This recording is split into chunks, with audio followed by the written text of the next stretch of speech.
സുഹൃത്തുക്കളെ, കഴിഞ്ഞ 24 മണിക്കൂറിനിടയിൽ ഇന്ത്യയിൽ എന്തൊക്കെ കാര്യങ്ങൾ സംഭവിച്ചു എന്ന് നോക്കാം. നിങ്ങൾ ബസ്സിൽ സഞ്ചരിക്കുന്നവരാണോ? എങ്കിൽ ഈ പുതിയ മാറ്റങ്ങൾ അറിഞ്ഞിരിക്കുക. ഇത് കണ്ണൂരിൽ നിന്നാണ് ഈ സംഭവം. ഓഡിയോ വീഡിയോ സംവിധാനങ്ങളും അമിത ശബ്ദം ഉണ്ടാക്കുന്ന ഓഡിയോ ഹോണുകളും 2 ദിവസത്തിനകം അഴിച്ചുമാറ്റാൻ കണ്ണൂർ RTO അറിയിച്ചു.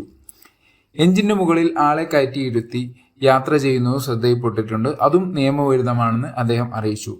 സീറ്റിന്റെ അടിയിൽ വലിയ സ്പീക്കർ ഘടിപ്പിക്കുന്നതും യാത്രക്കാർക്ക് ബുദ്ധിമുട്ടുണ്ടാകുമെന്ന് RTO അറിയിച്ചിട്ടുണ്ട്. ഇത് തെറ്റിക്കുന്നവരിൽ നിന്ന് 10,000 രൂപയാണ് ഫൈനായി ഈടാക്കുക. മുല്ലപ്പെരിയാർ അണക്കെട്ടിലെ നിലവിലെ ജലനിരപ്പ് 135 അടിയായി ഉയർന്നു.